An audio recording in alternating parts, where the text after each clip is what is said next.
उत्तर प्रदेश के एक छोटे, गरीब और मिट्टी में गूंधे गांव में लड़की का जन्म किसी अपशकुन जैसा माना जाता है। गांव बड़ा नहीं, पर हालात बहुत अच्छे भी नहीं है।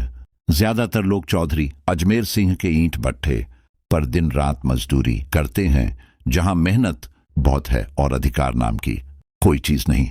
इसी भट्ठे पर काम करता है धनवा, लगभग 45 साल का, अकेला, किसी कोने में चुपचाप जीने वाला आदमी। शादी की उम्मीद उसने बहुत पहले ही छोड़ दी थी। उसे लगता था उसके नसीब में अकेलापन ही लिखा है। लेकिन एक दिन गांव का पुजारी उसके लिए एक लड़की ढूंढ लाता है। नाम भंवरी, करीब 21-22 साल की सुंदर लड़की, जिसे गांव वाले कहते हैं वह मनहूस है, क्योंकि उसके 3 होने वाले दूल्हे मौत के मुंह में जा चुके हैं। एक मंडप में एक रिश्ता जुड़ने से पहले, और तीसरा ठीक शादी वाले दिन घोड़े से गिरकर। भंवरी की शादी में 5 ऐसे लोग आते हैं जिनके चेहरे पर मुस्कान और दिल में गंदगी दबी होती है। पहला, चौधरी अजमेर सिंह, गांव का सबसे बड़ा जमींदार। दूसरा, सौरभ, पहले मजदूर, अब चौधरी का गुंडा और हफ्ता वसूली का उस्ताद। तीसरा, गांव का पंडित, धर्म के नाम पर धोखेबाज, तंत्र मंत्र से लोगों को डराने वाला। चौथा, गांव का लाला, उधार देने के नाम पर औरतों की देह पर बुरी नजर रखने वाला। और पांचवां, गांव का डॉक्टर, जिसे लोग भगवान समझते हैं, पर वो इंसानियत का कातिल है। भंवरी की शादी में चौधरी के 2 छोटे भाई दया और गोपाल भी मौजूद होते हैं। दोनों ही अपने बड़े भाई पर गुस्सा कर रहे हैं कि उसने धनवा की शादी इतनी जवान और खूबसूरत लड़की से कैसे करवा दी। बता दें, ये दोनों गांव के छटे हुए बदमाश हैं। गांव में शायद ही कोई ऐसी लड़की बची हो जिस पर उनकी गंदी नजर ना पड़ी हो। शादी वाले दिन जब पूरा गांव दावत में मग्न था, उसी रात चौधरी के दोनों भाई ने वह किया जिसकी कल्पना भी नहीं की जा सकती। वे दोनों गांव की एक मानसिक रूप से विक्षिप्त लड़की बसंती को बहला फुसलाकर जंगल में ले गए और दरिंदगी की सारी हदें पार कर दी। और वह किसी को सच न बता दे उसे बेरहमी से मार डाला और लाश नदी में फेंक दी।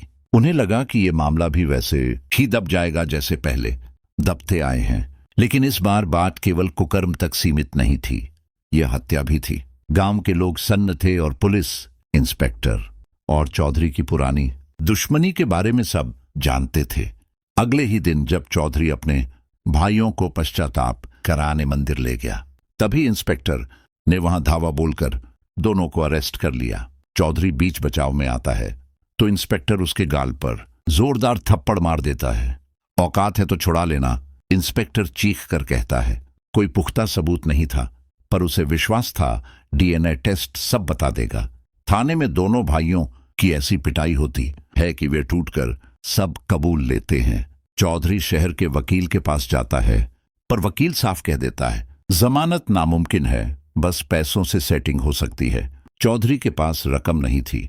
तभी पंडित सलाह देता है मजदूरों की मजदूरी काट लो। 300 मजदूरों की आधी मजदूरी रोक ली जाती है। मजदूर मजबूर थे इसलिए चुप रहे।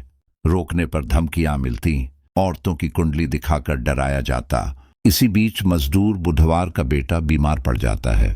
दवा के पैसे नहीं, इसलिए उसकी पत्नी मजबूरी में डॉक्टर के पास जाती है और डॉक्टर इलाज के बदले उसकी मजबूरी का फायदा उठा लेता है।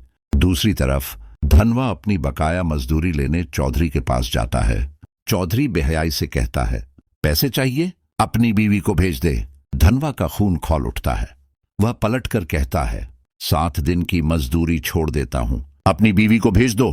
इस जवाब ने चौधरी को आगबूला कर दिया। लठैतों से धनवा की कुटाई करवाई जाती है। वो बच तो जाता है पर टूट जाता है।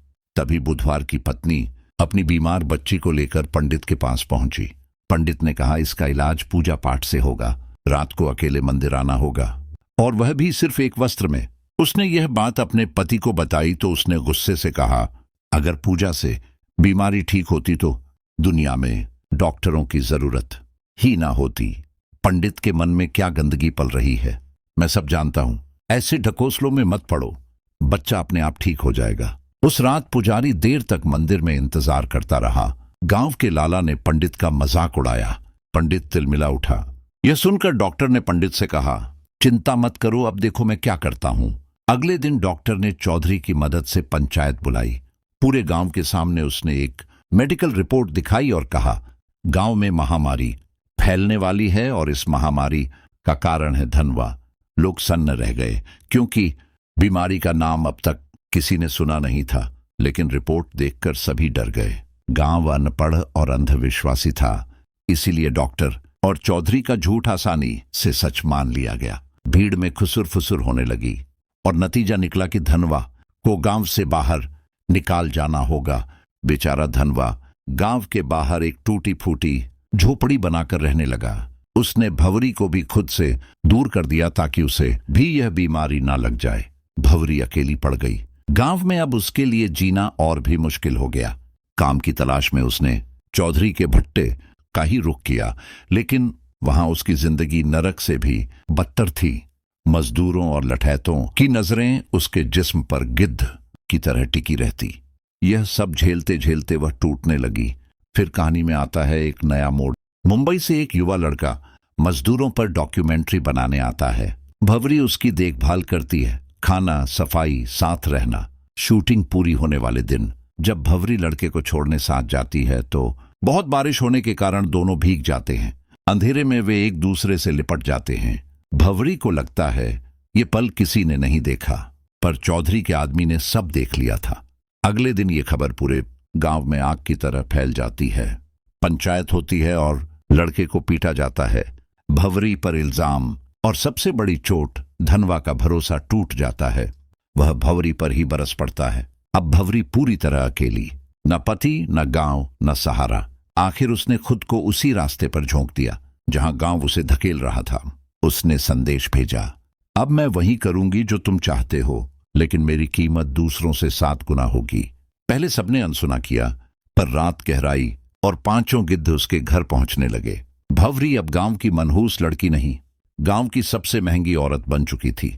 डॉक्टर, पंडित, चौधरी, मजदूर, हर कोई उसके जिस्म का सौदा करने लगा। इसी बीच चौधरी अपने भाइयों की जमानत के चक्कर में दौड़ रहा था। सेटिंग के पैसे देने के बावजूद जज का तबादला हो गया, यानी पैसा डूब गया। वकील ने नया उपाय बताया, बसंती की दादी को मना लो केस वापस लेने के लिए। दोस्तों, यहां आपको बता दें कि बसंती वही विक्षिप्त लड़की थी जिसकी रेप के बाद चौधरी के भाइयों ने हत्या कर दी थी। चौधरी भारी मन से उसके घर जाता है और दादी का सच सुनकर पत्थर बन जाता है। बसंती तेरी ही बेटी थी, सालों पुराना अवैध रिश्ता, जन्मी वो बच्ची और चौधरी ने कभी उसे अपनाया भी नहीं। ये सच उसकी आत्मा को चीर देता है। वह गुमसुम हो जाता है। चुप्पी, तनाव, अपराध बोध और इसी सदमे में उसकी मौत हो जाती है। पर गांव की गंदगी यही नहीं रुकी। डॉक्टर की बेटी को एड्स हो जाता है। गुस्से में डॉक्टर उसे पीटता है। लड़की बताती है कि उसका अफेयर डॉक्टर के असिस्टेंट मनु से था। मनु कबूल करता है कि वह भंवरी के पास भी जाता था। डॉक्टर का चेहरा पीला पड़ जाता है। उसे याद आता है कि वह भी कई बार वहां जा चुका है। धीरे धीरे पूरे गांव में मौतें शुरू हो जाती हैं। जब तक मीडिया ने रिपोर्ट चलाई तब तक गांव में 100 से ज्यादा मौतें हो चुकी थीं। और जब जांच होती है तो पता चलता है गांव में एड्स फैला है। सब उंगलियां धनवा पर उठती हैं। उसे घसीटकर थाने लाया जाता है, लेकिन टेस्ट में साफ हो जाता है धनवा को कोई बीमारी थी ही नहीं।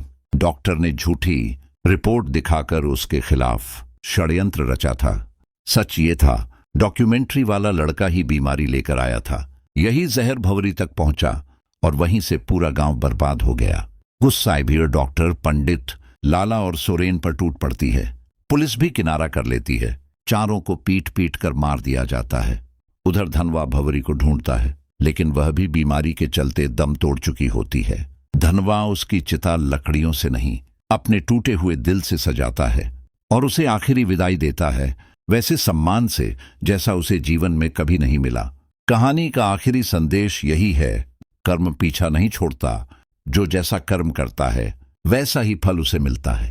दोस्तों, ये कहानी आपको कैसी लगी कमेंट करके जरूर बताना और ऐसी ही इंटरेस्टिंग वीडियोस के लिए अपने भाई के चैनल को सब्सक्राइब जरूर कर लो।